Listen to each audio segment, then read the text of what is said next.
Bore da, good morning. I'll start off with just a few housekeeping notes. So this session is being recorded so that it can be made available afterwards. Today's webinar will last around 90 minutes and there are no scheduled breaks, so just pop away from your desk if you need to at any point. If you have any questions throughout today's webinar, so please use the chat function or the Q&A function, and the chat is being monitored and these will be read out or will be responded to. So at any point throughout the webinar, any questions, pop them in the chat. I should have taken control so that I could have seamlessly moved over. There we go.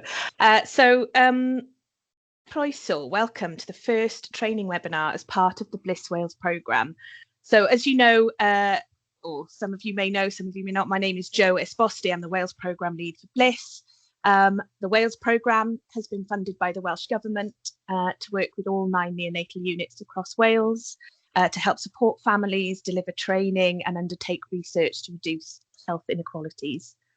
Through feedback from the staff questionnaire and through speaking with staff members in the units, the response to what training would you like to receive as part of the Wales programme was pretty unanimously related to FICare, specifically hearing from parents and carers about their experience and being given more examples on how to support FICare in different scenarios. So this webinar has been designed with that feedback in mind. So today's programme will start with a welcome and overview of the session. We'll look at individualising care. We'll hear about early conversations, which is a FICare tool that Bliss has developed. Then we will hear from Ysbyty Glan Clwyd about their initiatives and the piloting of early conversations. We will also hear from Singleton about their FICare initiatives. Then Lisa will speak on behalf of the Wales FICare Task and Finish group about the FICare passport. And then we will have some scenario reflection and wrap up the webinar.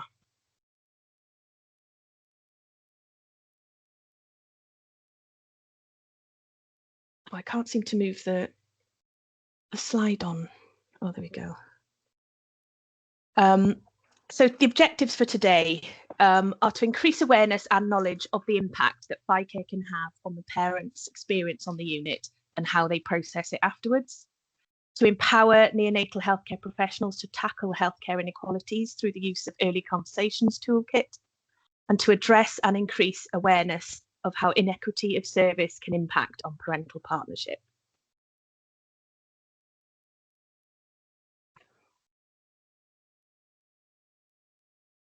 We're now going to hear from Dawn and Jamie about why being included in their baby's care was so important to them. There's kind of two different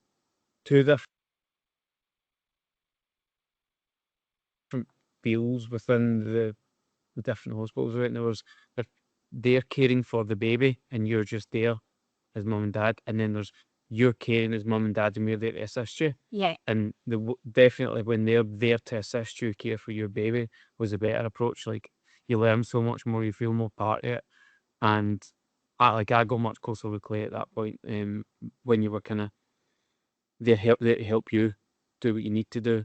And I think if the difference is, if you're lucky but unlucky in a way, it depends on how you look at it. We had to have experience of various different hospitals, so we knew what we were entitled to and what we're not. So if you weren't, and if you're going to a hospital that they're caring for the baby and you're just there as mum and dad, like, it's a big thing that I would definitely say that you need to push to be able to do things yourself, and they're there to help you do what you need to do, because ultimately they're there to look after Clay, yes, but it was to get into a stage that not only is Clay fit enough to come home, but we are fit enough as parents as well to look after a baby that's not 100%. Do you know what I mean?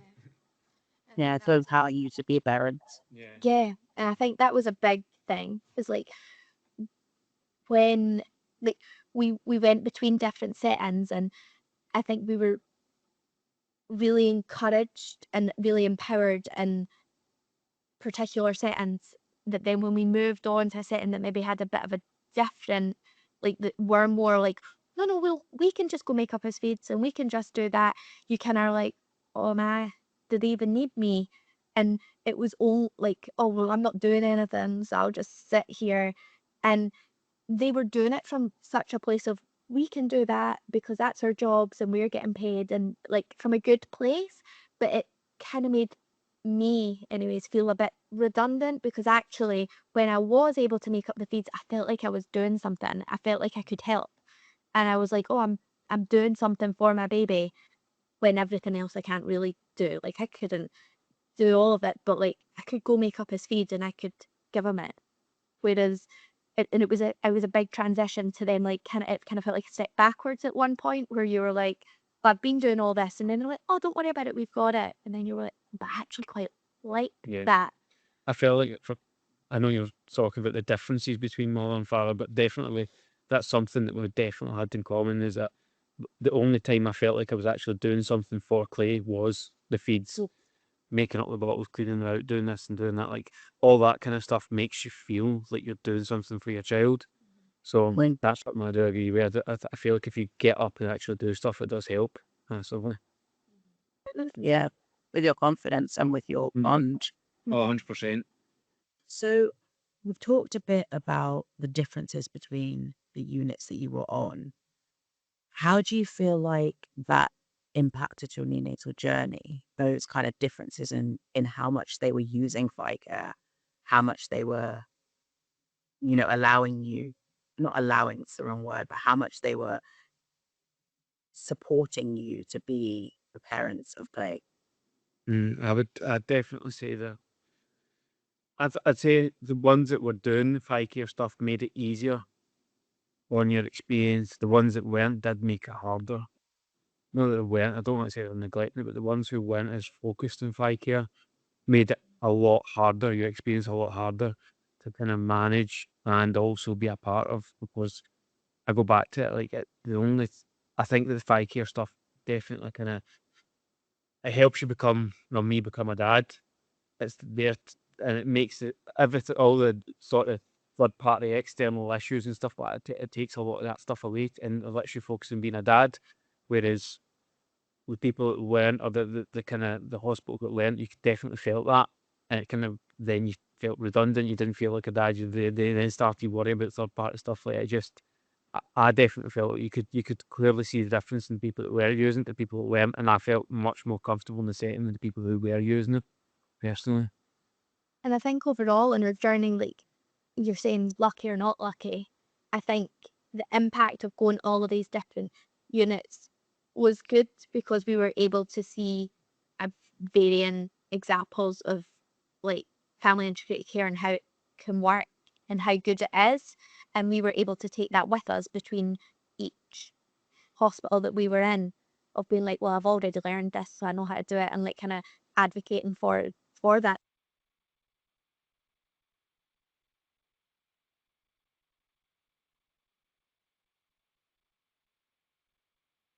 Thanks so much, Joe. I'm going to pick up now. So hello, everybody. My name's Chelsea Letts. I'm Healthcare Engagement Programme Lead at Bliss.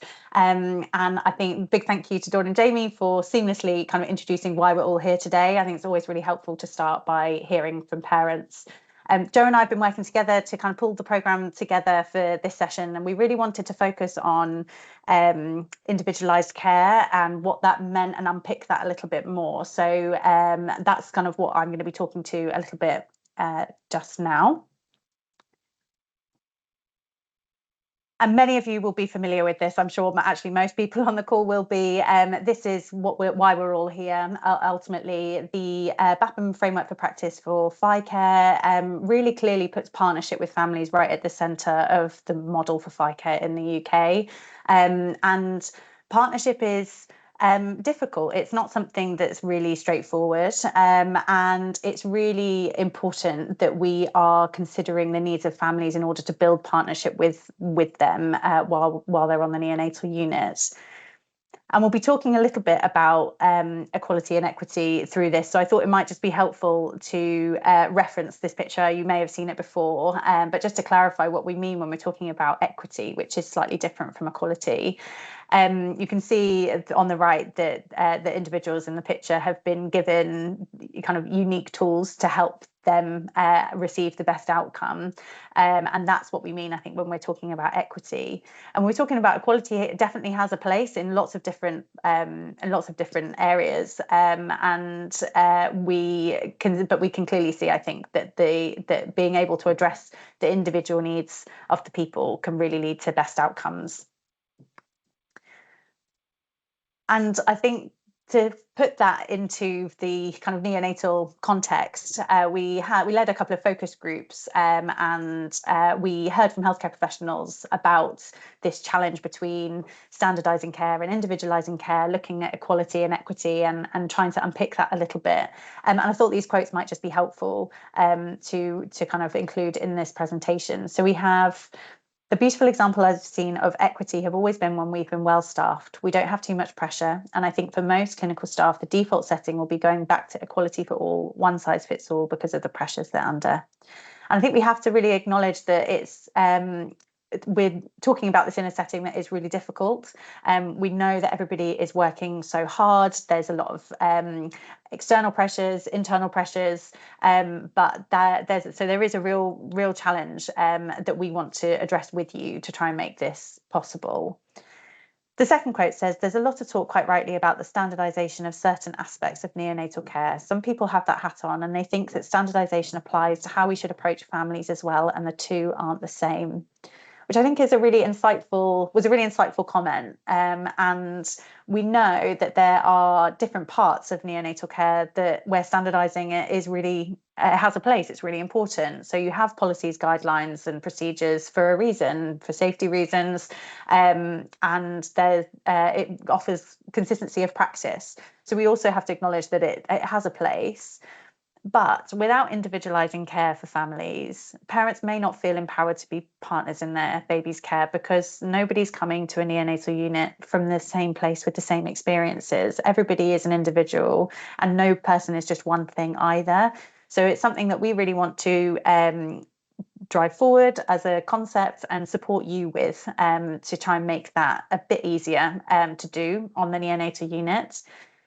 Just before we carry on, because there was quite a lot of kind of technical bits in there, I thought it might be worth just pausing and maybe just popping in the chat any thoughts that you might have about from things that have maybe come to your head now, or things that you've experienced when working with families, that you have seen families bring, or characteristics they have that could make kind of standardising neonatal care, one size fits all, quite an unhelpful concept. And it's probably some things that you adapt to all the time.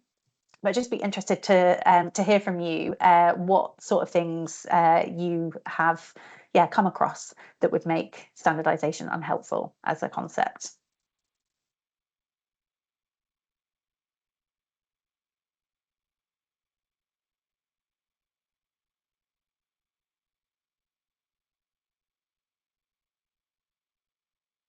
I'm not going to pick on anybody, but it's just helpful to hear whether there's anything in particular that you have experienced or heard about or seen. Thank you. Absolutely. We have language, different cultures, sexuality, neurodiversity.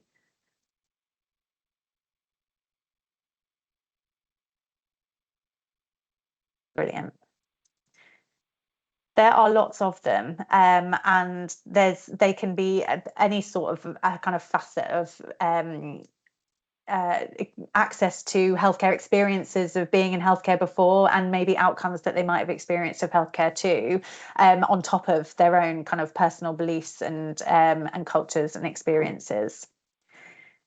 You individualise care for the baby all the time, as part of your brilliant care that you provide on neonatal units through your care plans, your positioning of the baby and addressing that and assessing that. Breathing support is obviously done dependent on the baby's needs, and cue-based feeding is something we know is really encouraged. So a lot of this is happening already for the baby, we know that. But what we want to really support you to do and think a bit about is individualising care for the family as well. we know that it's impossible to really individualize that experience without identifying the needs and potentially the barriers that families might face when they come to a neonatal unit. And even if they're not there kind of really frequently, it's almost even more important to understand this so that we've got more understanding of their situation, more context, and then we can act on the information. It's not just about gathering it. It's a way of being able to support you to break down those barriers for families and then really enable them to be partners in their baby's care as much as they can be while on the neonatal unit. And we also want to support with the kind of communication element of that. It's really important that once a family has opened up, that that's shared consistently with the staff team and they're being supported by kind of the whole team within that context rather than just kind of that sitting with just one person. I'm now going to show you a video from Carla and Shan. So the video of Dawn and Jamie and Carla and Shan are excerpts of some fantastic interviews that we can share following this session that was done when we were looking at developing our own information for parents about family integrated care. In this clip, Carla and Shan talk about really positive experiences of how the care for them and their baby on the neonatal unit was really individualized. So I will leave it to them to explain more.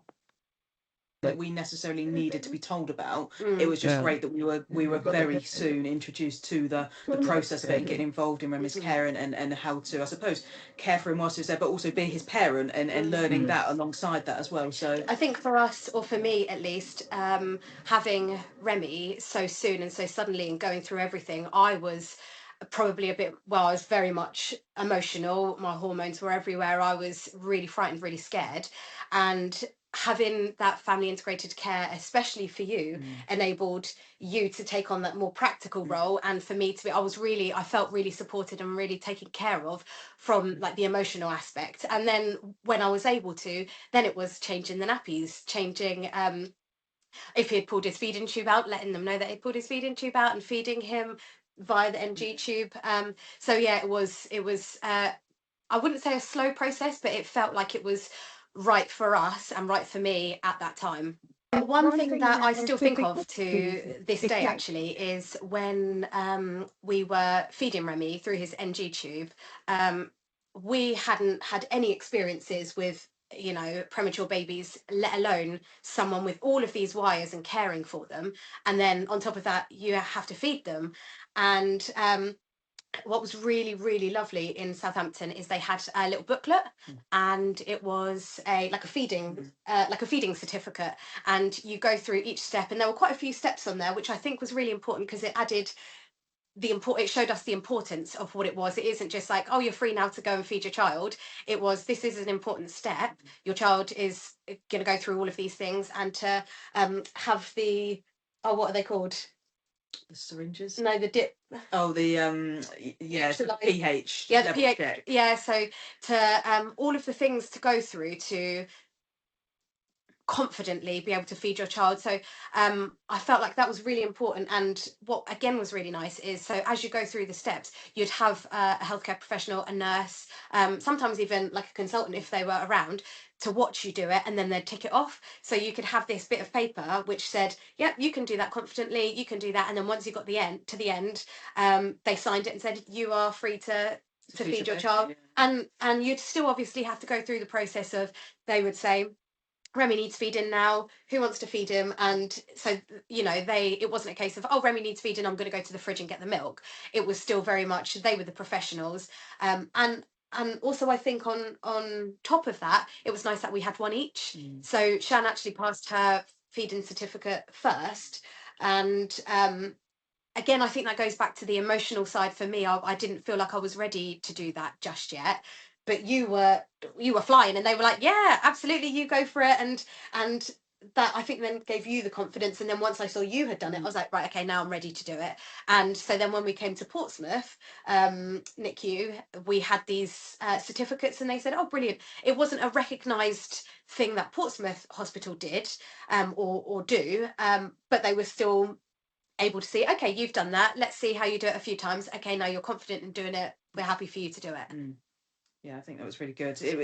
I think it was also really positive because as Carla was going through a lot in terms of emotions and emotion and hormones and trying to express, whilst you had healthcare professionals talking through those sort of processes with Carla, I was able to go through the feeding process or the changing process and do that more practical. So I was still involved in the process without just sort of being sort of sat on the sidelines, which as the other parent, whatever that looks like in anybody's family, that can be a difficult role to carry when you're sort of being a bit of a spare part. So it was really nice that they constantly kept me involved in that.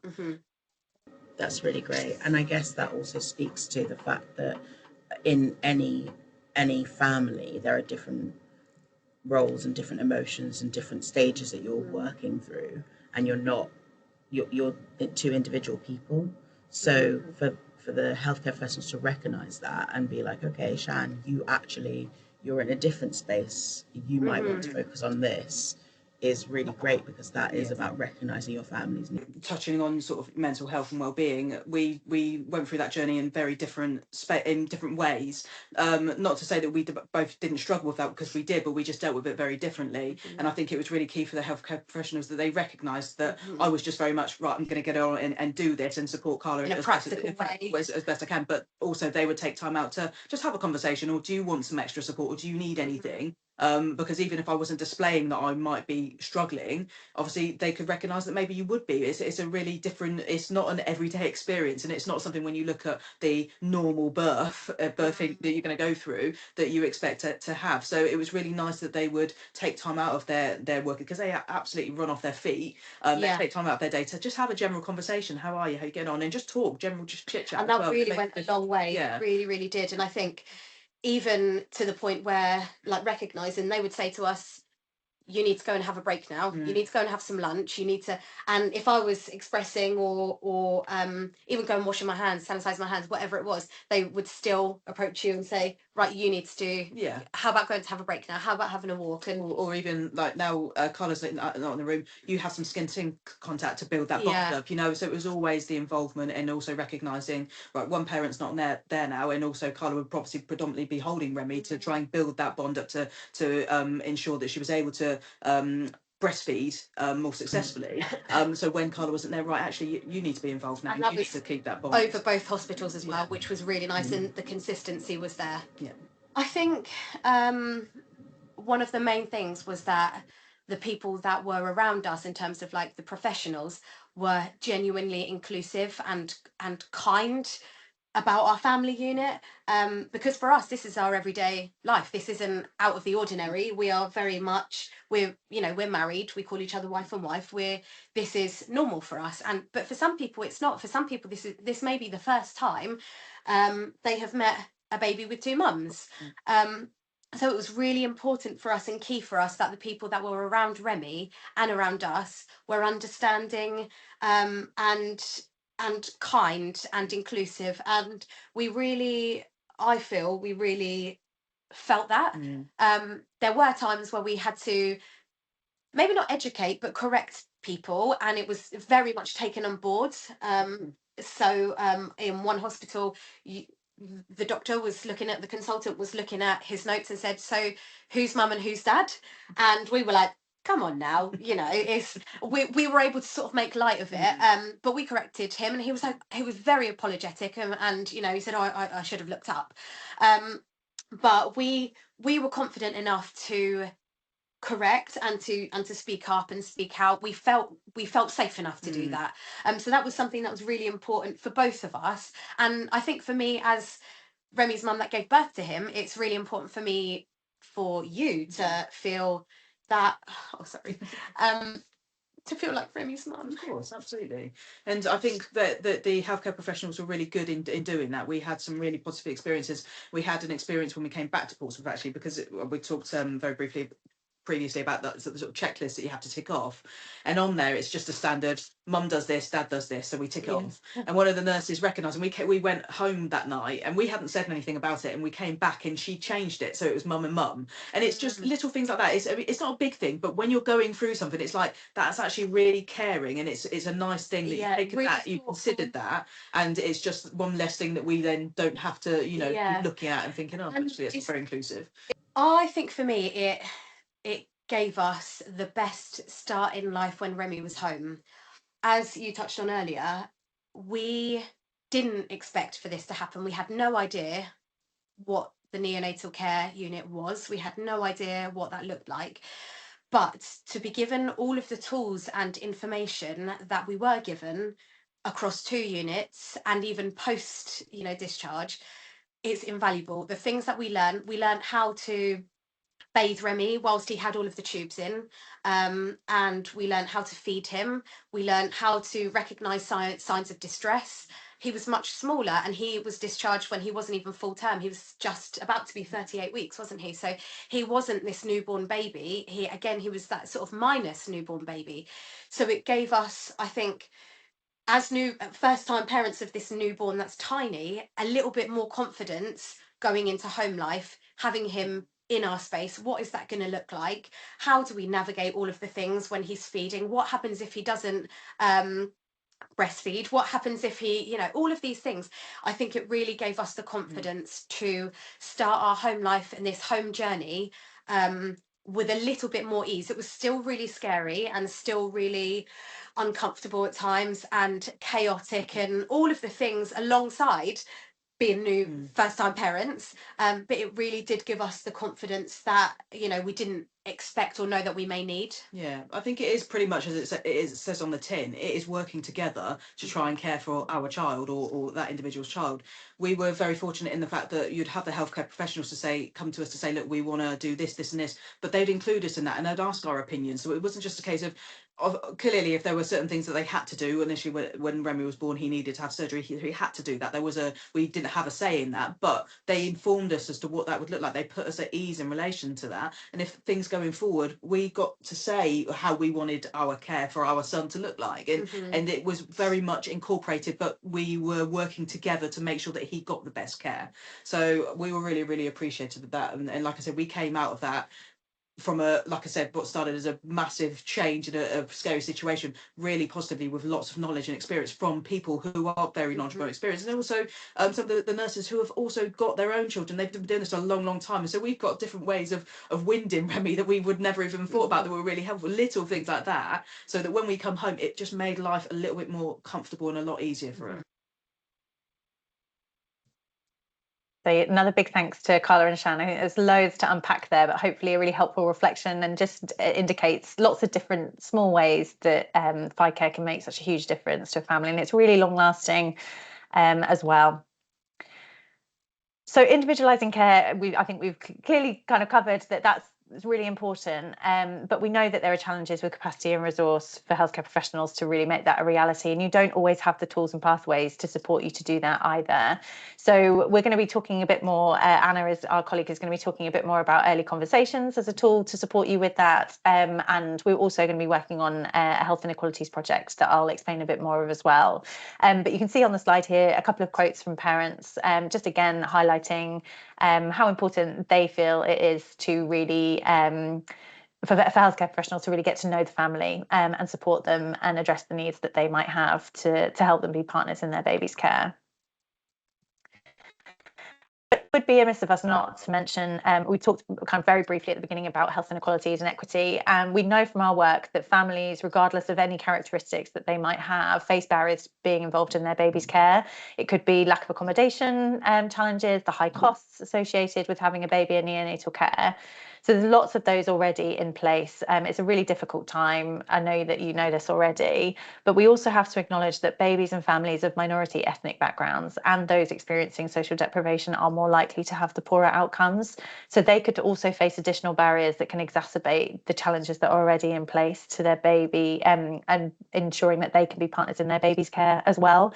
There's lots of evidence around this as well coming out at the minute, and it really means that if we don't embed FICare equitably, if we don't look at families on an individual basis, it risks babies falling through the gaps and not being able to support them to deliver FICare.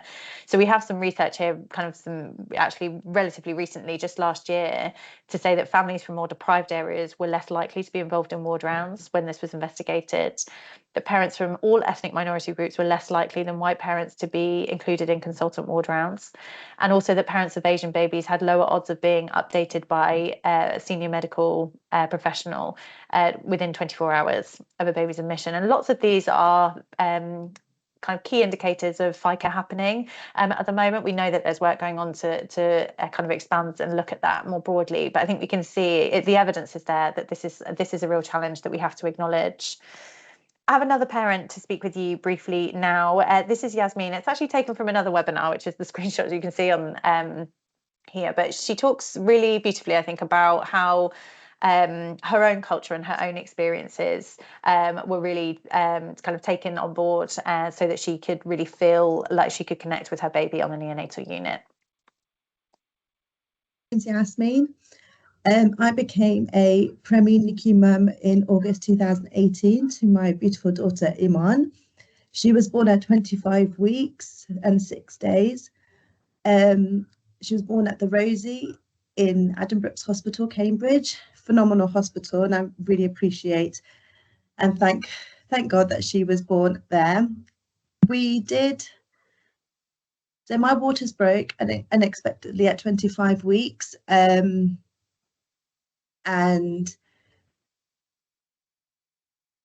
I gave birth to her 6 days later. Gave birth to her in the evening of Tuesday, and she was whisked away into the NICU.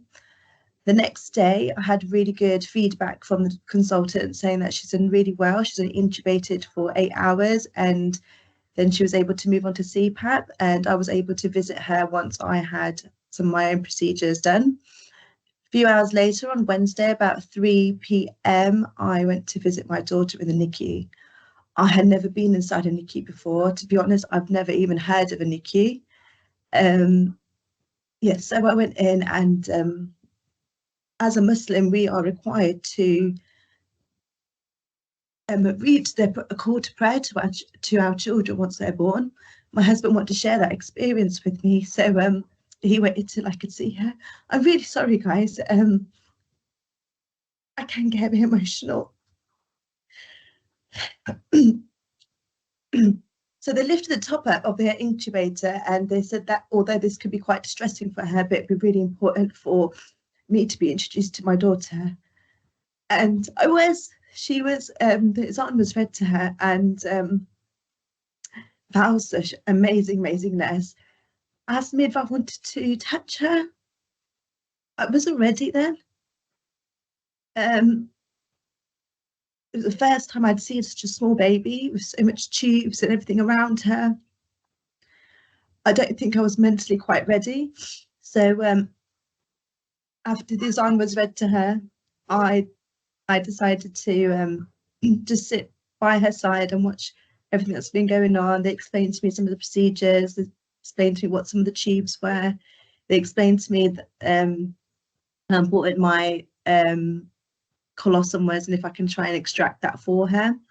So I took on all this information while watching my daughter, actually just seeing how such a small baby is fighting through life, but with so much help. So the next day, I went in with my mum and my husband and went to see her. And Valsa said to me, "Oh, Yasmin, let's do skin to skin." Again, I've never even heard of skin to skin before. And I thought, oh, I can touch my baby. She goes, "You're her mum, of course you can hold her." And I was like, "But how am I going to do that?" And she was like, "Just sit on." They actually have really nice comfy chairs. So she's like, "Sit on this chair, relax, and I'll bring her to you." So she lifted the top up. She took some of the tubes off, put him on top of me, connected the tubes again. And there we had it. I was holding my baby for the first time. And Martha did say to me that can be quite a stressful procedure for her, just the transformation from her incubator onto mum. So try and keep her as long as you can. And I did. I'd kept her there for 4 hours, and I just bonded with my baby, and I just had that real quality time with her. My husband came. he saw what was going on. My mum came, she saw what was going on. In between all this 4 hours, I had like 3 or 4 family members come, and they was as astonished as I was that you could actually hold a baby that is actually so small with so much going on around her, but actually the connection between mum and baby is so important. And I held him on every single day for 120 days that we were in hospital. Every single days. Some days for only a few hours, some days for 20 minutes, some days, sometimes it felt like forever I was holding her actually. And it was always advocated on the ward that we should do skin to skin with our children. My husband was never comfortable in doing this. He only, when she became 3 months, that's when he decided that he would hold her. Actually, he never did skin to skin, but that was up to him, and we respected his decision. But just thinking about it now, I'm forever grateful for all those nurses that really promoted the bond that I have with my child, that the bond that we could develop as a mum at neonatal when we don't actually have a lot of control. We don't have a lot of control. The machines are doing a lot of things, the doctors are doing, the nurses are obviously doing their day-to-day procedures, but as a parent, you feel kind of helpless that actually what's my purpose to my child. But when you're going in every day and the nurse is like, oh, okay, we're doing skin to skin today, or, you know, do you want to change her nappy? Or one was, do you want to give her a bath? Like things like that. That made such a difference to me. That made such a difference to all the other mums that were there, as mums and dads that were there as well, that actually we aren't helpless. We may not be in medical control of our child, but we have the control of our emotions as well as our baby's emotions. Even to this day, she's 5 years old and she still likes to be held over here. So I guess it's just one of those things, like, you know, she just remembers and she just loves being held right to my chest. Being 20. So lots of parent insight, I think, which I hope is really helpful to hear directly from families about how much FICare means to them, and building that partnership is, just immeasurable, I think, in so many ways. We really want to support you with this. I appreciate that there's lots already to unpack within all of that we've said today. But there are lots of ways that we want to work with you. And I know with Jo working with our kind of headlight, like leading the Wales programme, there's so many opportunities for us to support you in Wales, particularly over the coming year. Anna's going to talk a bit more about the Early Conversations project, but we have information specifically for healthcare professionals, extracting learnings that we've had from different areas. So we have specific information about supporting the Black community with their mental health, which has been really recently developed. Our psychological impacts of a neonatal stay is also about mental health. They are video resources, and they really have a health and equality focus, thinking about marginalisation and culture on a neonatal unit. All of our resources are available now on the NHS Learning Hub, as well as our website. Our baby charter review that's ongoing at the moment is really going to focus on this individualised care partnership and health and equality lens. And we are developing State of the Nation reports that will really look at health inequalities in neonatal care and hopefully be a bit of an anchor to really drive change in that area. So we really hope to work with you to really make this a reality over the coming year or so. Standardisation is useful, it has its uses, but we know that individualising care is really crucial for delivering family integrated care to every baby. We can't individualise care if we don't know what the needs of the family are. And to enable parents to be partners, we have to support you as staff to tackle those health inequalities, be aware of them, and support you with various tools and resources to individualise care for the baby and their family. We will also continue to do fly this flag in lots of different ways. So it's definitely our role to continue to highlight these challenges nationally, and encourage the government and the NHS to really think about health inequalities as well. So rest assured that it's not just the onus all on you. Like, we will be working to try and drive this nationally as well. So thank you so much for listening. I'm going to pass you over to Anna now. Thanks, Anna. Thanks so much, Chelsea. So yeah, hi everybody. I'm Anna Moore. I am the Special Projects and Involvement Lead at Bliss, and I've been leading a project called Early Conversations, which some of you may have heard me talk about before, but I'm just going to give a bit of summary of it and dive into a couple of the topics that relate really closely to what we've heard those parents talking about today. So it's a really practical approach to supporting individualised care in neonatal settings. As you heard from the brilliant videos from parents, everything we do is really grounded in what we hear from families. We really involve people with lived experience in all the projects and work that we do, and we also talk to healthcare professionals, involve them in our work. And this project is really grounded in all of that. We're trying to find out what good practice looks like, what's missing, and what's needed to make care truly individualised.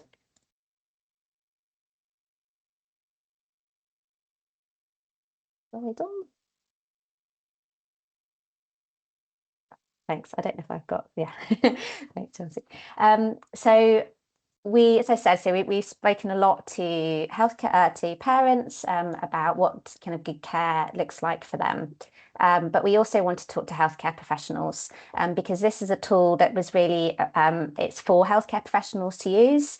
And we wanted to make sure that it kind of fits into what you're doing. It really supports you in what you're doing. So we surveyed healthcare professionals, and 87% of people really told us they want tools to really help support individualised care through early conversations. But we heard that only 30% of staff who we surveyed were actually having dedicated conversations about parents' needs on the unit early on. And the current approach we heard is very ad hoc and inconsistent, and some families might find out lots about them, but they might not find out about other families where there are barriers such as language, or they're not there present on the unit as much. So all of those barriers that we hear about that have an impact on health inequality. And there's a strong agreement from staff we surveyed that it really needs to be an MDT-led approach as well. This is just a quote from somebody who filled in our survey about how important this is. We also heard about the barriers though, and I think it was really important for us to understand what those barriers are when we were developing a tool. So we had time, workload pressures, confidence with actually talking about sensitive topics, that there are lots of training and resource gaps, and language needs, cultural awareness. Staff felt that was a huge barrier actually to have these conversations.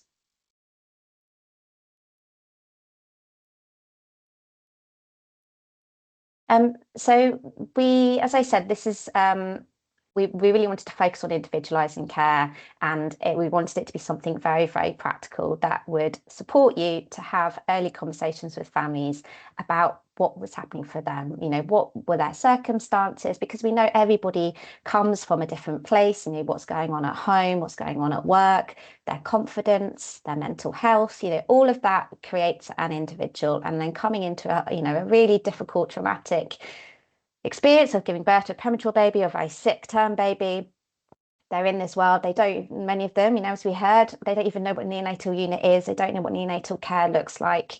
And staff, need to recognise that and then tailor the support and care that they're able to give to those families. So the project, as I said, it's developed in response to what we've heard, what's needed. It supports those early, meaningful conversations with families. It helps build confidence and skills in discussing what matters most for those families. It improves understanding of families' needs, values, circumstances. And it's also about supporting kind of really clear shared documentation. One of the things we heard from staff is that sometimes these conversations happen. Some members of staff might find out, really crucial things about a family, but then there's nowhere to share that information amongst staff, nowhere to document it. So a really big part of this is actually documenting what families want everybody to know about them, only having to say it once. And the whole of the MDT know what that information that's handed over regularly. And then that really strengthens that ability for parents to be partners in care. They're there, they're included, they're welcomed into the unit, they're asked what matters to them, they're told about what it means to be a partner in care, that their role as a parent, as we had, is so crucial. There are lots of things they can't do, but there's so much that families can do. And it really we think is that start to building that trusting relationship and that really individualized care right from the very, very start. So we know families want to be heard. They want to, they want to be involved in ways that work for them. But we also, healthcare professionals, need the support, the time and the confidence to have these conversations. So this is where the tool comes in, and we want it to be really, really supportive of that work for you. So the tool has been co-created by healthcare professionals and also families working together, and also building on work that we've done with listening events and focus groups and surveys. And we came up with these 6 themes in our co-creation group, and all the kind of other research that we did. And so each section of the tool covers one of these themes. So we look at physical and emotional well-being, pregnancy and birth experience, hopes, wishes and personal beliefs, practical and financial circumstances, involvement in care and decision making, and communication and information needs. All of these are equally as important. One isn't more important than another. They don't have to be covered in this order. Now, I'll talk a bit about how we intend this tool to be used in a minute. But they're kind of key themes that we think cut across the things that families want to share with staff early on. We've also developed a couple of resources. So the co-creation group were keen that there was a parent-facing element to the toolkit. So the actual tool itself is for healthcare professionals to use, but they wanted to produce a poster for families. So the one on the left is a family poster. This has also been translated into Welsh, and we will translate it into other languages as well. And then the one on the right is basically a very similar version of the poster, but aimed at staff. It's just a reminder for staff as well about the importance of these conversations, why finding out about families is absolutely essential to delivering an equitable model of FICare on your units, and kind of how to individualise care and why that matters for partnership. So I just wanted to do a quick dive into 2 of the themes from the tool today. We haven't got time to cover everything. So the section on hopes, wishes and personal beliefs. I think we heard from Yasmin the impact of her being able to say those prayers at the very start of her time on a unit. That's for her religion. That was very, very important. It was very important to her and her husband and her wider family that happened. We've recently she's done a Q&A with for families on our Instagram, and I just wanted to show some of these comments that came through that about me asked, what was faith important to you on the unit? And they're really, really powerful, some of these comments. And I wanted to share them. One person said, "It was the only thing that got me through praying and singing worship to my baby. As part of my faith, I submitted to God and understood that I was not in control. The Lord's Prayer carried me every day. I drew my strength from worship, music and prayer. My religion gave me the strength to continue through fear, the uncertainty of NICU." So, as we've heard from Yasmin, but also from a lot of the parents that we spoke to as part of the work that we did for Early Conversations, so we did 2 listening events with South Asian families, religion came up a lot, religion and cultural practices. They're a source of strength, but culturally incredibly important. And parents want to be asked about this. But what we hear often from healthcare professionals is they feel quite uncomfortable sometimes asking these questions. So I think that kind of disconnect is really important to recognise. And actually what we want to do is support you to ask these questions in a very empathetic, open way. You don't need to know all the answers. Parents say, "I'd rather you asked," be curious, ask with curiosity. And that means a huge amount. So the questions that we've developed, they're very open questions. They're not a script though, so you can use them, add your own words into it, say it in a way that you want to, but just asking these questions, finding out about families, what they want, and then you're able to develop a care plan. You're able to, everybody knows, okay, well, for that family, they want to pray at this time. So if we can try and avoid doing a procedure at this time so they can do that, or they want to be able to say these prayers to this baby, it's really important that this is done, within the first day of their baby's life, and just support them to be able to do that. And it means a huge amount to those families. And that's really individualising care. That's at the heart of individualising care. But what we also had on the flip side is when families aren't asked those things, families might feel uncomfortable. They might try and almost hide when they're saying their prayers. They might not do it openly. And then it doesn't build that relationship of trust and partnership. So this is just an example of one of the pages, so that hopes, wishes and personal beliefs. So you see we have some kind of conversation prompts on the left. We've got some follow-up prompts in the middle, and then we've got some actions, just things that, because we want this to be very practical, we want you to think about what you can do to kind of follow up with that. Recording information will always be on there, but also what support is available on your unit. Have you told them about the chaplaincy? Have you told them about prayer rooms? Have you supported them to think about if they want to have their baby baptized or they want the imam to come in, and these are all things that then, if they've expressed a wish for that, write that down, agree with the parent what it is that they want staff to know about them, their religion, their faith, their cultural practices, and make sure everybody understands that. Another one I wanted to touch on was involvement in care and decision making. We had some really beautiful examples from all the parents we had speak in this webinar about how important it is for them to be involved in their baby's care. But also how individual, that was. I think taking Sian and Carla, they were in different places.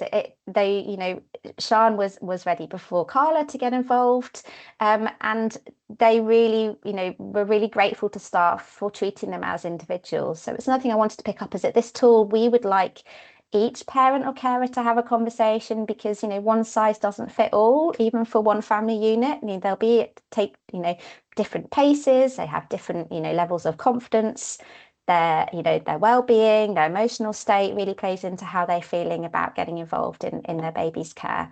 And sometimes FICare, it says, oh well, everybody should be hands-on and doing this and having the baby out. Yes, that works for many parents, but it's got to be taken at their pace. And I think one thing I wanted to pick up on is as well, this isn't a one conversation. These are the start of a relationship. It's a start of building a trusting relationship with parents to support them in a way that works for them. And things will change. For babies that are on the unit for a very long time, that parent's confidence will grow over time. They will want to get more involved, or they might not. So this isn't a one-off. This is a start of a build of a conversation that you kind of keep coming back to. I want to just quickly read this quote from one of the listening events that we have with South Asian parents, because I think it's really, really important. She said, they used to say to me things like, oh, do you want to hold your baby? And I'll be like, no, I'm not going to hold her. But they interpret that as a negative thing.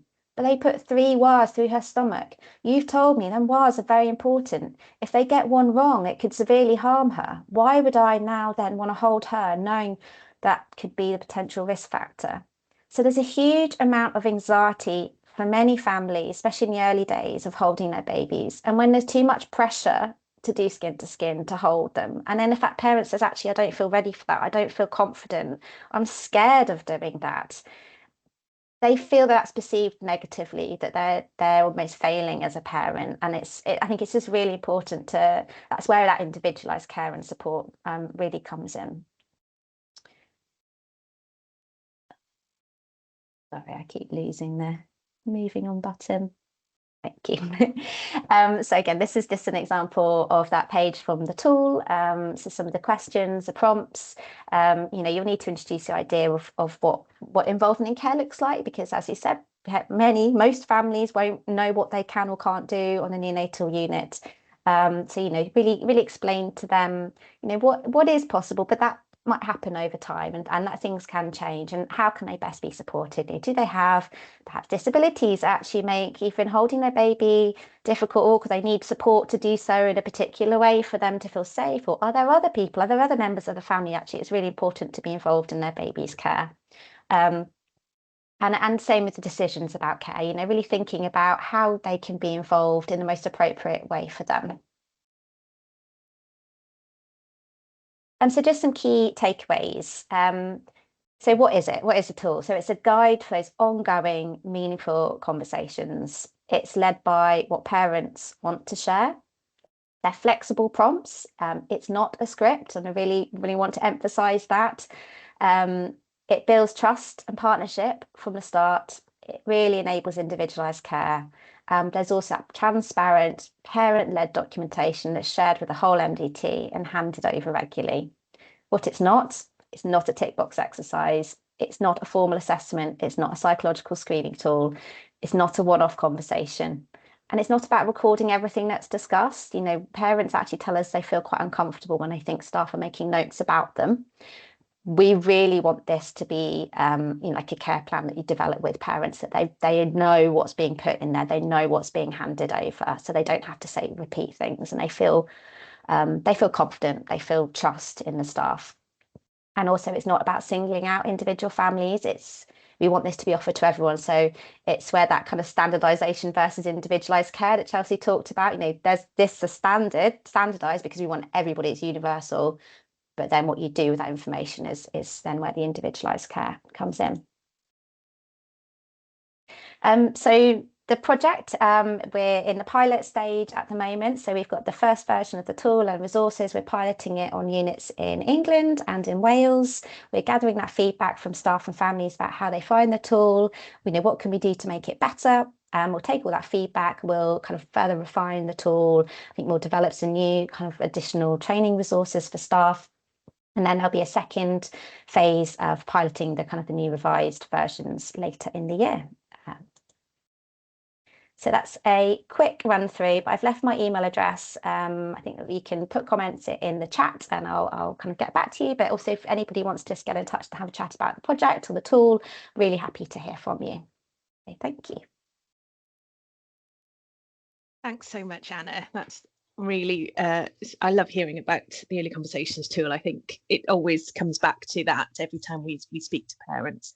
I'm now going to hand over to Ellen and Angela in Ysbyty Glan Clwyd, because they are going to talk about some of their new initiatives around FICare. So thank you very much. Hello. Yeah, thanks, Jo. I was just wondering if you wanted me to just chat very briefly about how the pilot's going as well, just before we plough through our presentation. Please. That would be wonderful. Very ad hoc then, off the cuff. Yeah, we're really pleased that we're a pilot site here in Betsy, essentially the 3 units in Betsy. It is going well, as in when it's in use, and I think staff are really, when it's used, we get a lot of good information from it. Just one of the little teething issues is consistency of use, but you know, that's a problem with a lot of things. So just some examples, just hearing your presentation, Anna, I was just thinking, yeah, early things that are getting picked up on our unit. I know this because people come to the senior members of staff, is more so with like parents with financial difficulties. We're definitely finding out about things like that sooner. And some parents, you know, will have been with us for 6 weeks historically, and then they'll be like, we're really struggling. Whereas this is the sort of thing we're picking up maybe within 2 weeks of their admission now, that is a problem. So that's really good. And we're really lucky that we've got charitable funds that parents can access for that. Also, we're really lucky we've got Emily, our psychologist, and staff are, you know, more keen to like flag these families up to Emily when these conversations are happening, and thinking, oh, they could probably do with a chat with Emily.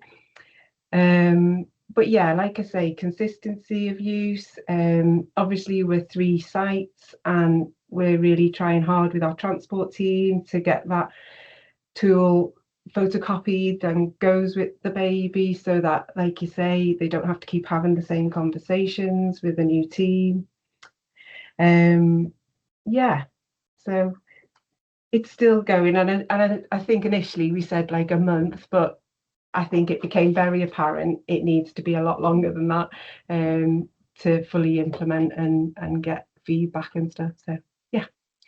Thanks so much, Angela. Yeah, so our little presentation is myself and Ellen. We just thought we would talk about some of the new initiatives. When I say new, it's probably over the last 12, sort of 15, 18 months here in Glenclwyd of our little projects that we use in our unit to involve parents more and the tools that we've got. So yeah, our first one Ellen's going to talk about. This is a developmental care menu. So it's, as you see, I don't know if it's that clear, but it's a list really, and it's there very much maybe for those early conversations, listing ways that staff can support parents to care for their babies. And it kind of came to creation when we were a bit short-staffed from an AHP point of view. So it was just a nice tool to be able to introduce a variety of ways we could support parents.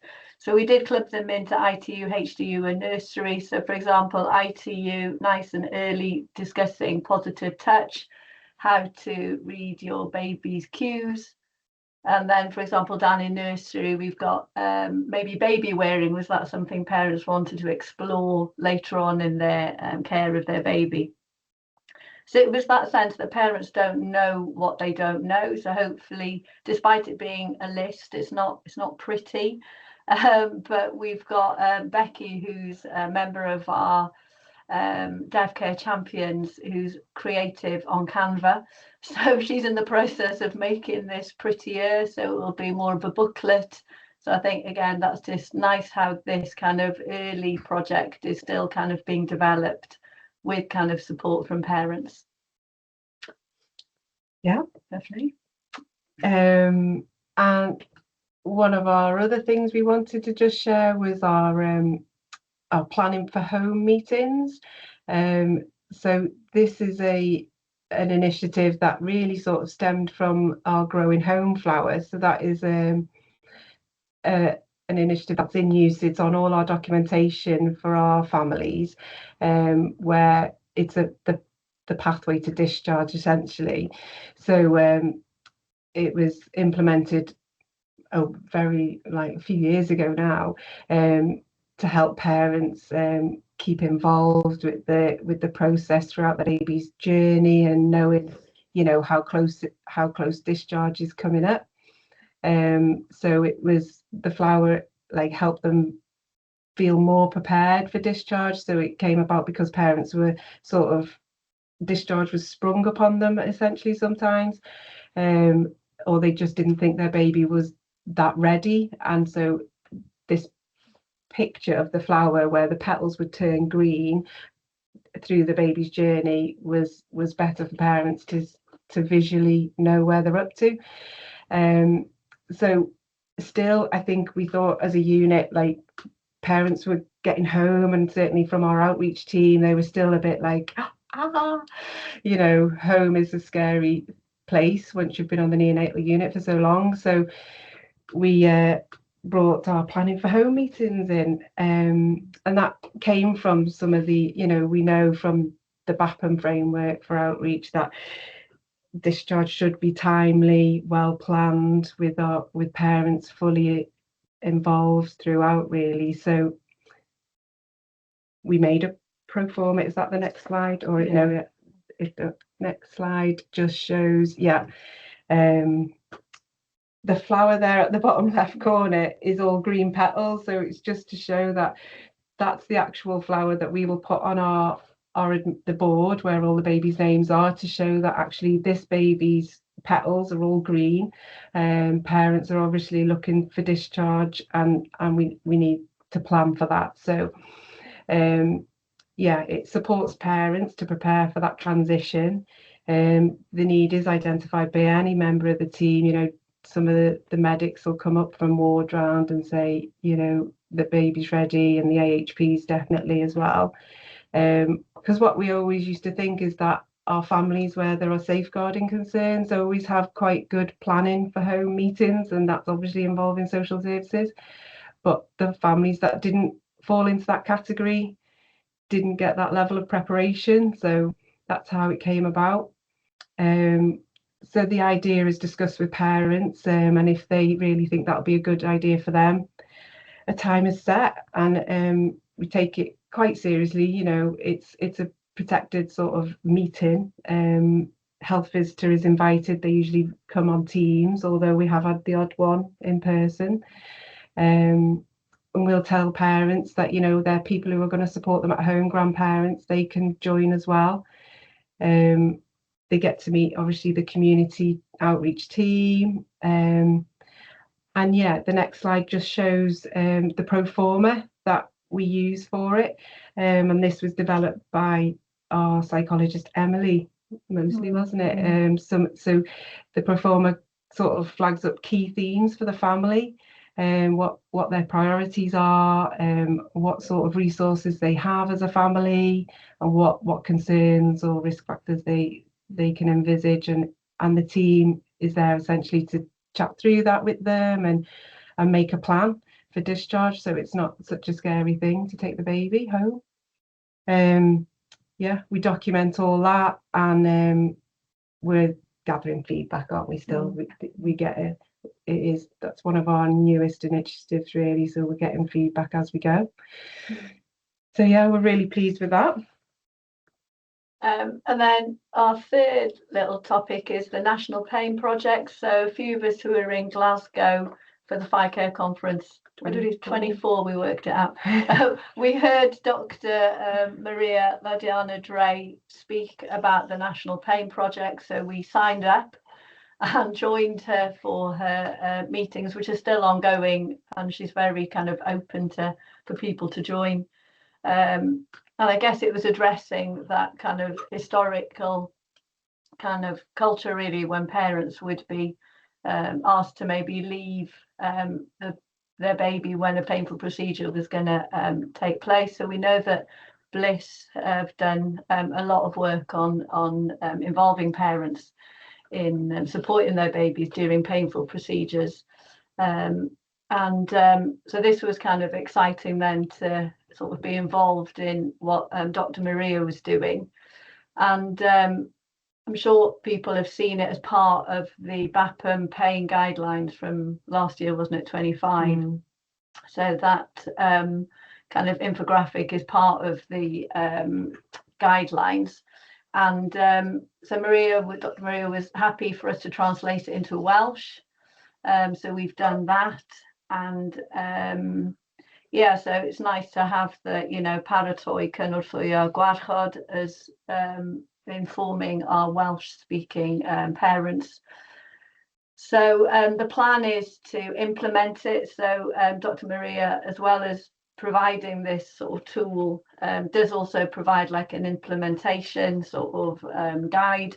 So we're in the process of doing that. So and the idea would be then that it would be discussed with parents. So preparing the parents, preparing the baby before a painful procedure, anticipating pain and what tool would be recommended to support that baby.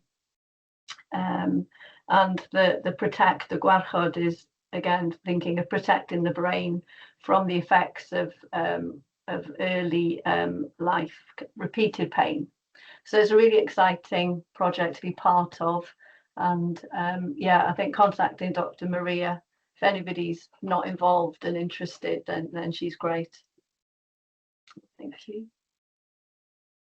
And one of our last little things we thought we'd share with the group is our What Helps Me Settle chart. So this came about from a QI project on the unit. One of our DevCare champs led with this, really. It was called Watch, Wait, Wonder. It was very much in conjunction with our speech and language therapists as well. But it came out of one of our DevCare days, didn't it? So the Watch, Wait, Wonder project was, we did like information for parents because we wanted to encourage them to observe their babies and know their behavioural cues and really want to advocate for them. And so we really wanted parents to understand that they could, you know, sort of say to staff, oh, they're fast asleep at the moment, it's better if you come back at such a time maybe for that procedure. Equally when they're ready for interaction as well. So we came up with this card with Deaf Care Day. It really does work quite well. It gets filled out with the Cotside parents. It sort of stems from the Deaf Care ward rounds as well. That is something we've been doing for a long time, but this was more targeted at the baby's behaviours. And more importantly, when parents aren't able to be there, that there was a consistent approach in how to settle the baby if parents weren't there, or how to interact with the baby if they were awake. So the consistency in approach was a key factor for it, and also empowering parents to have this knowledge of their baby and share it with the team. The reverse side of it is that big long list of helpful things where obviously we were flying the flag for skin to skin, and from a sensory point of view, just explaining how that skin to skin process helps with all those things that will help the baby settle. So yeah, that's in babies' cot spaces. It's used quite a lot really, and parents do like to fill that in with our AHP team, and we'll point it out to the nurses looking after their baby. So yeah, they're just a few things we've got going on in Glenclwyd. Got any questions?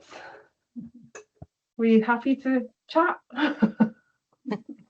Thank you so much, Angela and Ellen, for that. If anyone does have any questions about any of those things, if you pop them in the chat, and then Angela and Ellen can keep an eye on the chat to answer them, or if you wanted to reach out to them separately, I'm sure they'd be happy for that as well.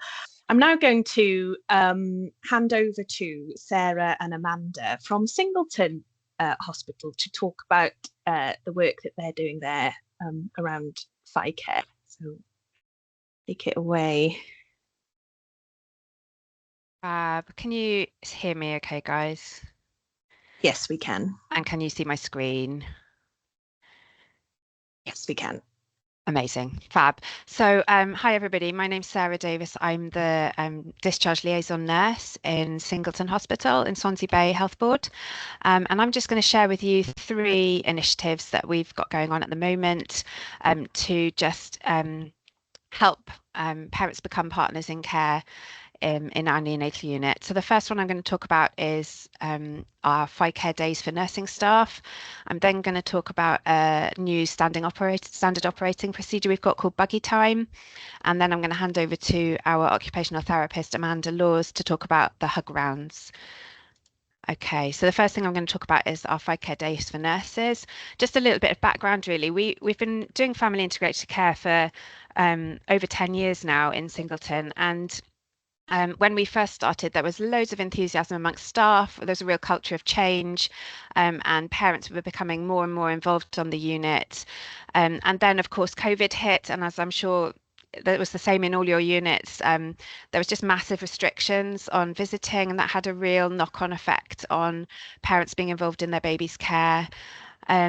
And then in our unit, we've just had a real sort of change of staff. So lots of senior staff retiring and lots of new nurses and international nurses coming in who all have different cultural backgrounds and different experiences of working in neonatal units across the world, and different expectations of what family integrated care looks like. Also, in the last few years, we've had an amazing increase in our therapy team, which has been so helpful in promoting family integrated care. And then a couple of years ago, we just really wanted to increase the importance and the awareness of family integrated care amongst the nursing staff particularly. And so we started family integrated care training days for nursing staff. So just a few practical things. We really needed buy-in from our senior management, which we did have. And then just practical things. We really needed to be organised. Our off-duty is put out quite a few weeks in advance, and so we kind of needed to get ahead of the off-duty to plan these days in. And so we would allocate 6 or 7 nurses to attend each day, and we'd run these days 3 or 4 times a year. We really wanted it to be a really collaborative kind of experiential day where staff were able to share their experiences and really encouraged to participate and share ideas. So we had like a big circular table, and of course we had cake because that always helps.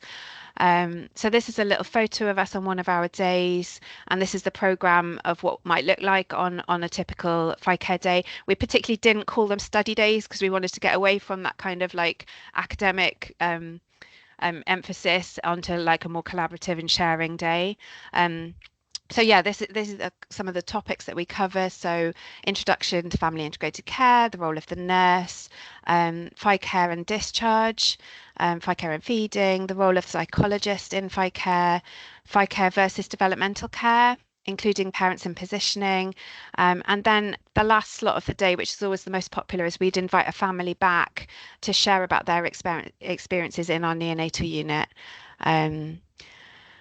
So the feedback we've had from these days is that it's really good. And it's a particular highlight is always hearing about the family's experiences. And I think we've really been able to notice a difference in the way that staff who have attended these days are able to relate to families and just perhaps be really proactive in including families in different ways in their baby's care. And nurses that do attend these days are then invited to become FICare champions to help promote FICare across the unit. And so the second initiative I just wanted to talk to you about is about buggy time. And this is really a new initiative preparing families for going home. So why buggy time? We know that being outside improves everybody's mental health, and especially for families that have been cooped up in the neonatal unit, getting outside with their baby for the first time, this is the first time that their babies will have been outside of the hospital, outside of the neonatal unit, just massively improves parental mental health. It's the first time that the family have perhaps been a private family unit away from neonatal staff, so it promotes independence. It's a bit of a practice run for going home, and it's a step towards normal family life. It also obviously provides new experiences for the baby. It improves bonding and connectedness and self-value as a parent away from the extended healthcare team, preparing that family for going home. So in order to create this standard of practice, we really had a good think about how we could do this safely. We've kept it for families who've spent a prolonged time in the neonatal unit and we know would benefit from that pre-discharge just increase in confidence. So our criteria for inclusion are that the babies are over 35 weeks, they're obviously nursed in a cot with a stable temperature, off monitoring. If they're on low flow oxygen, that doesn't stop them being able to have buggy time, but their oxygen has to have been ordered and delivered at home, and they have to have their own portable oxygen cylinder, and the parents have to have had training. We don't like immunisations to have been given in the previous 48 hours. Basic life support training should be given to a family member accompanying the baby. And then for families with safeguarding concerns, it's just on a risk assessment basis, basically. And then just common sense. So not taking babies out in inclement weather, once a day in daylight hours, and just checking that the baby's not due any medications or feeds during buggy time. We always advise families that if they're worried about their baby while they're out, they should return to the nursery straight away. They should stay away from clinical areas in the hospital and avoid the canteen. Obviously, smoking and vaping must be avoided, and that they shouldn't go too far from the hospital grounds, so they should be able to safely return to the ward within 10 minutes if needed. So the initial decision whether a baby is ready for buggy time is made by the consultant and the discharge nurse or the ward manager, and then it's reviewed daily by the medical and nursing team as to whether that baby is safe to go out. And then when the baby leaves the unit and returns to the unit, the ward manager should be informed. And we have like a buggy time contract that's signed by the consultant and the parents. So I just wanted to share with you a little story about this family. This is baby Zain here. His mum's given me permission to share this story.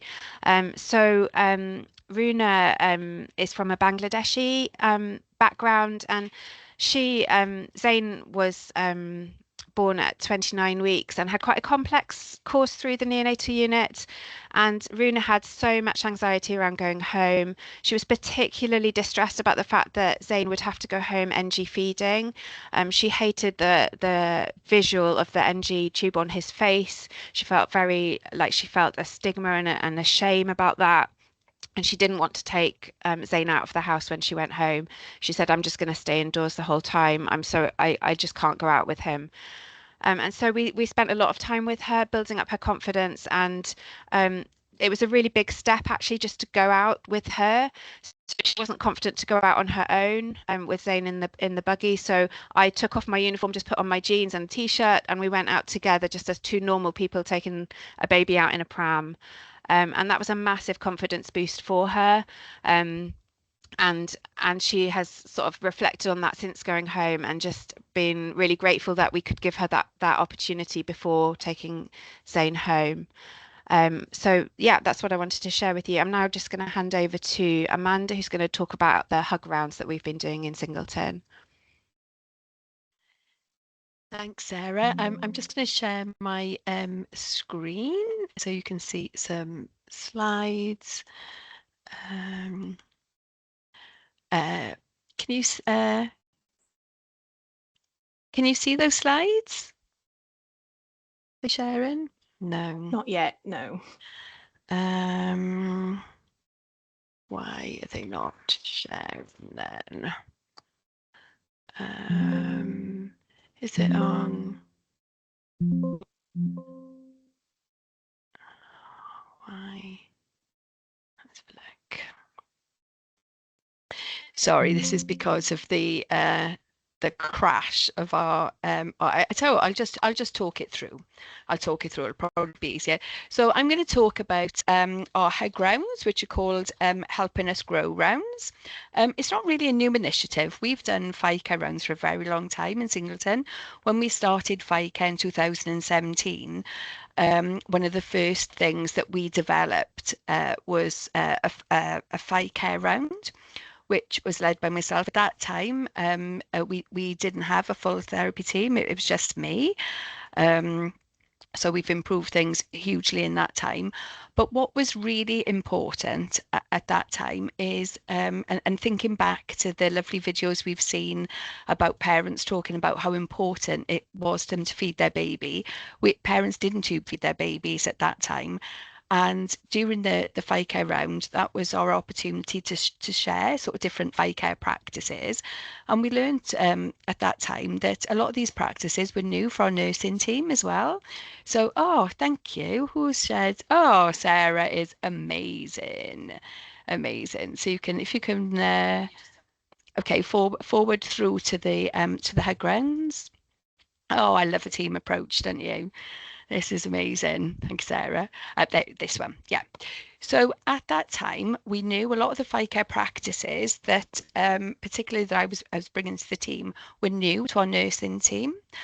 And so from that, we were given an opportunity, I was given the opportunity to do some training, to train some of the nurses up to be FICare champions. And I think it was that really sort of helped change our culture on the unit and to really sort of embed some of these lovely FICare practices. So we've done that for a long time, but then obviously COVID hit and we weren't allowed to have groups of people around the cot. So a few years ago, and now I've got a fantastic therapy team around me. We've got physio, speech and language therapy, psychology. We did have a dietitian for a while.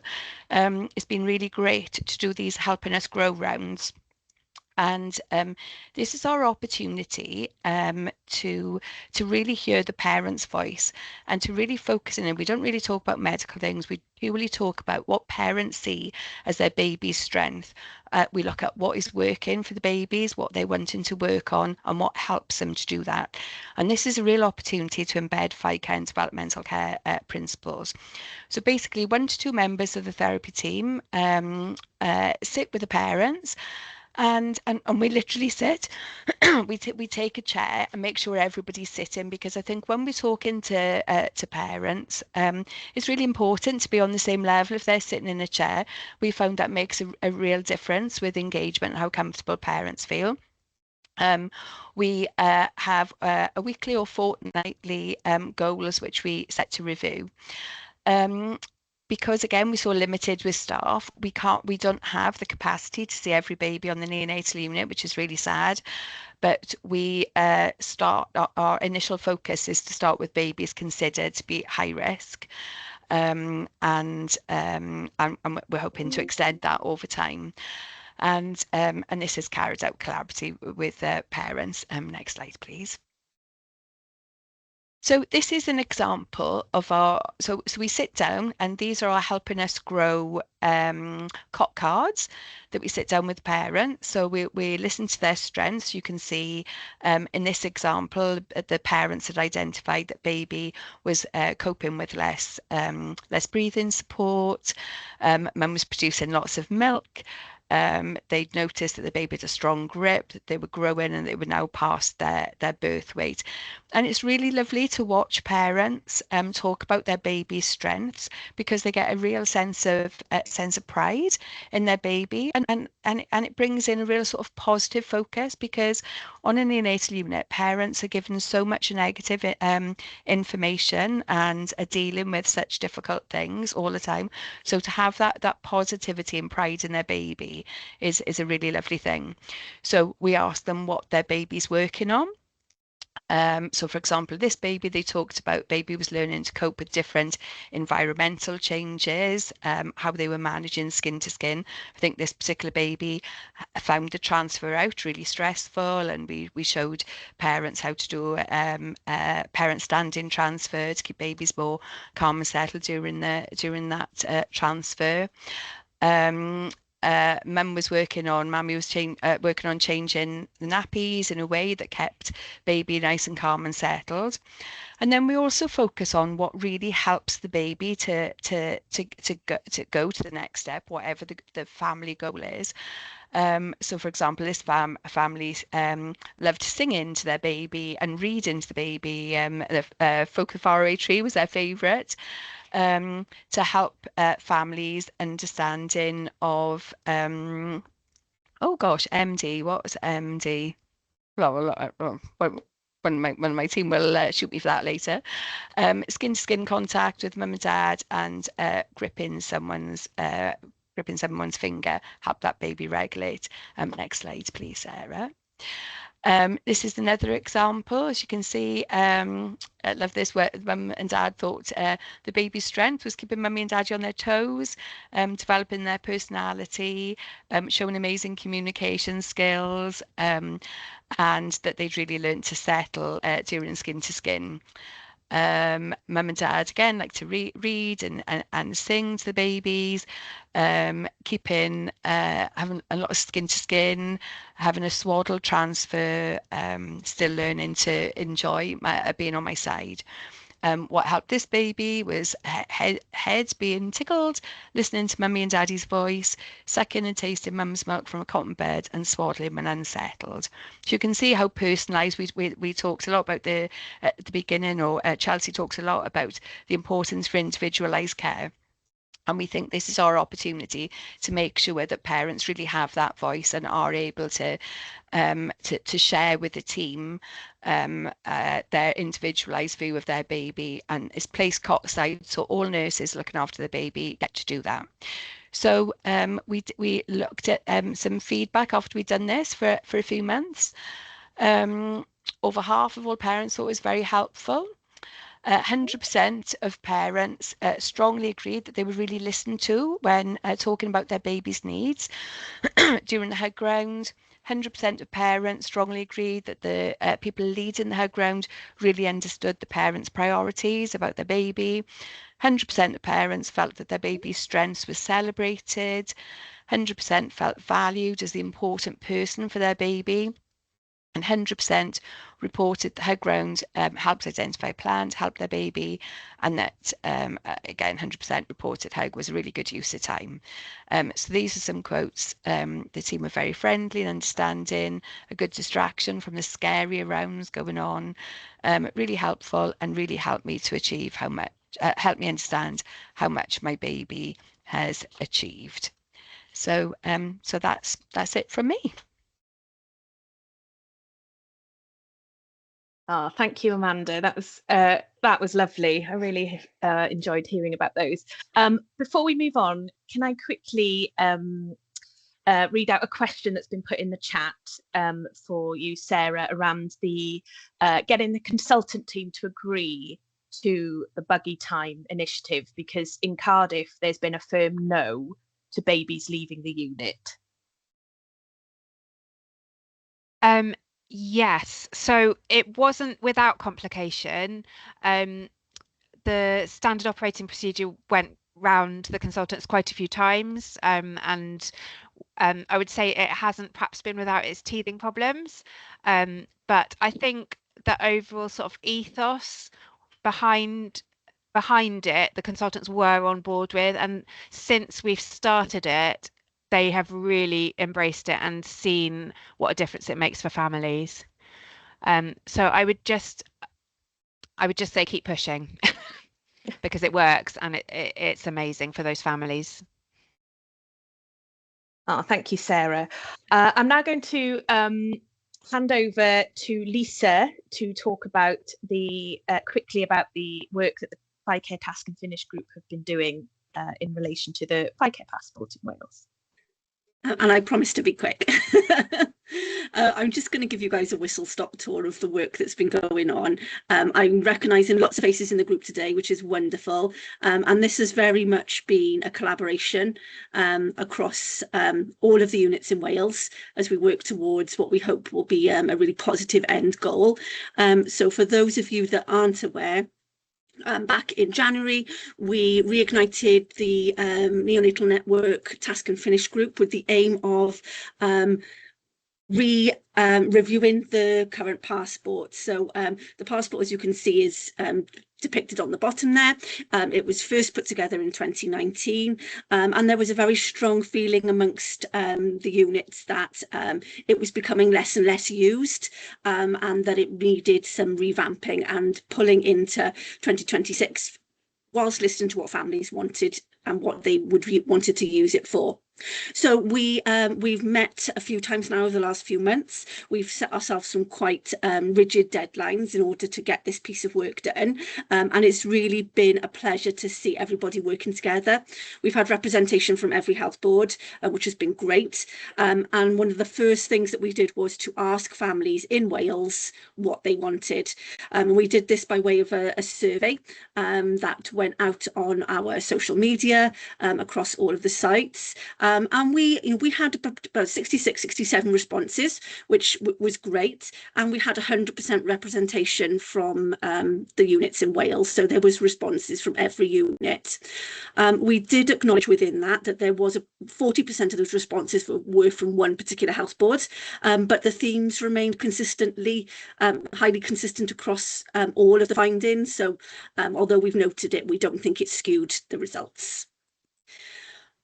So we asked families about the common things that they experienced during their stays. We asked them for their opinions on what made a difference to them and what would have helped them during their stay. And one of the key things that came out was that nearly 100% of families responded that they were involved with feeding, tube feeding, preparation, lots of skin-to-skin contact, being active, participating in ward rounds. So that was really, really positive for us as Wales, because we know that is something that we know is really important. And so to have that feedback was fantastic.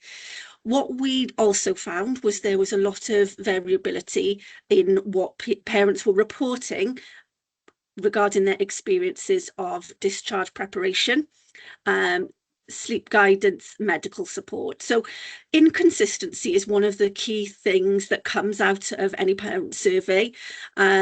We know that this is not just across the different units, but it also can be within a unit, depending on who is working that shift. And it's something that we really wanted as a Task and Finish group to try and limit as much as possible. So we had that in our minds when we were looking and thinking about updating the passport, as it would be a driver for keeping that consistency across all of Wales. So some of the key messages that came out were the early admission. So within that first 72 hours, parents reported that they really wanted more support with the early part of orientation. So having that confidence in knowing where things were in the units, knowing what they had access to, and what they could and couldn't do. That was really important to them. The ongoing feeding support was also a key theme that was mentioned, not just at the start of their journey, but right the way through to discharge and beyond. And then also preparation for discharge. So bridging that gap from hospital to home, so giving them that confidence. So things that we've heard from today, from like Dawn and Jamie and from Carla and Shan, you know, that talked about have the FICare had influenced their confidence towards going home. So really that's one of the things that shone out for us as well, is that it's not just on the unit, it's what happens afterwards as well. So, and it's not about the presence of the support, but it's how it's delivered. So balancing that encouragement with parental choice. And I think that's one of the key things that's been highlighted today, is about that individuality. And in particular, you know, Carla and Shan mentioned about being in different spaces at different times as a family. And I think that's one of the key things that we would hope that our revamped passport will enable us to do. So we got our heads together, and we've got no budget for our project, so just a lot of goodwill and enthusiasm. So we were starting to think about, could we look at something that was physical? A lot of our feedback showed that parents like that physical representation of their progress and their journey through the units. You know, we talked about having those moving away from checklists and formal testing, or you know, being accredited with something, but also recognizing the confidence in something and being able to do something without support. So that was one thing that we wanted to keep in mind. And so we toyed with the idea of doing something physical, but again, you know, the constraints were that it was high ongoing printing costs. It might be difficult to get without a dedicated budget. And we felt that with our goal of being sustainable and consistent, it may not be the best way to move forward. So we then switched to thinking about a digital platform, which we felt would be sustainable. It would be versatile. It would have the ability to spread across all of Wales and be accessed by everybody. And it allows that flexibility for individualised care as well, because families could access what they wanted at the time that they felt that that was right. So that was a key element for us. So the four things that have come out of our most recent meetings are that we wanted to achieve all Wales standardisation.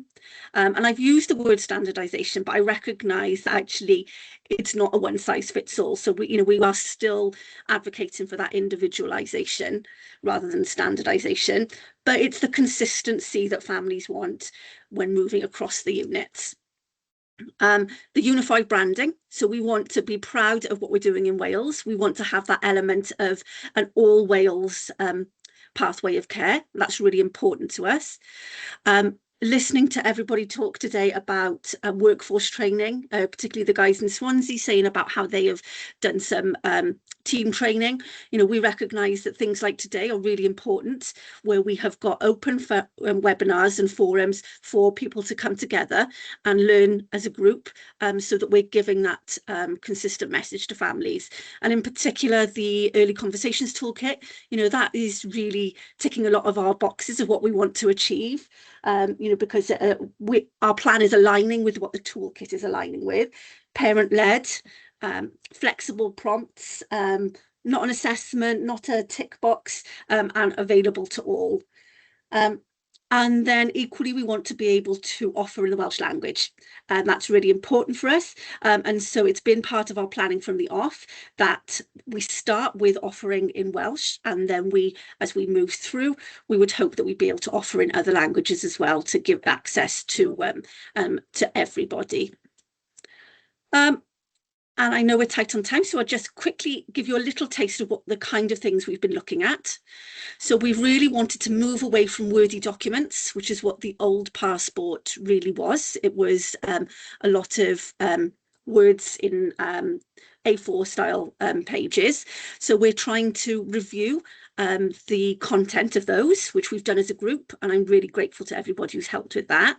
And then we are looking at how we can produce those in a way that is recognised as All Wales, is recognised as being something that families want, and is can be converted into visual prompts as well. So that is it in a whistle stop tour. We are not at the stage of doing anything digital yet. So our first target, which we hope to achieve by the end of June going into July, is to review those passport elements. And then we'll hope to be able to share those with you. And who knows what the future holds. It feels really exciting after webinars like this, and I get all emotional thinking about what we can achieve together. But that's where we are at the moment. And if anybody wants to, be involved in the All Wales work, then please do, drop us an email, because we'd love to have you on board. And a massive thank you to everybody who's contributed so far. Diolch, Lisa, thank you so much. So quickly, I'm aware that we've gone over time. We're nearly done, I promise. So just the last few bits. If you want to find any more further information to support your work, the Bliss website has lots of resources for you. So I've done a little screenshot here. If you hover over the health professional section of the website, you can see information about the baby charter, the information resources we have supporting you in your work, and a bit more about family integrators care. I also want to highlight that a lot of Welsh language resources are being added to the Bliss shop. So there are all the posters and flyers that have been translated into Welsh so far are available to be ordered on the Bliss shop, and more will be coming as the Wales programme progresses as well. So keep checking there if you need more, but also as and when new resources are being translated, I will be sending those out to units as well. As Chelsea mentioned earlier, Bliss training webinars can also be found on the NHS Learning Hub. The questionnaire as part of the Wales programme is still live, and if anyone hasn't already completed it, I would really love to have you complete it. The QR codes for the English and the Welsh language versions of the questionnaire can be found here. They'll also be sent out in the email after this session, but it really helps to inform the work of the Wales programme and what you guys want to see and what you guys would like to happen going forward as well with the Wales programme. Your feedback is vitally important. We are looking to arrange a second training session in the autumn. So we would love to hear what your thoughts are about that and what you would like to see the focus of that on as part of the Wales training sessions. So finally, just to say that after today's session, you will receive an email from me with a recording of this webinar, the slides, and the feedback form. I would really love for you all to fill out the feedback form for this webinar, because it will give us all the information we need about how you felt today went, what you'd like to see next, what you'd like to see differently, and anything else you'd like us to work on. And also, when you complete that feedback form, you will receive a certificate of attendance to this webinar today. So not that we're trying to get you to fill in the feedback form or anything, but you will get a certificate if you do it. So all that is to say, Diolch, thank you so much for attending today. Thank you so much to Chelsea for all your work on this webinar, putting this webinar together. I really, it just wouldn't have happened without you. Thank you so much, Anna, for all of your work on the Early Conversations Toolkit and for supporting the Welsh units with that. Thank you to Singleton and Glencloyd for sharing your wonderful work and the initiatives that you are doing. It's so lovely to see all the things that are happening in your units. Thank you to Lisa for sharing about the Task and Finish group's work on the passport. There's hopefully really exciting things happening there. It feels like a lot of momentum here at the moment with the Wales programme and all the work that you're doing to really get a really good all Wales approach to FICare happening. Thank you all for coming. I hope that you found it useful, and reach out if you have anything you'd like to say or any questions. And that's it from us. So deal.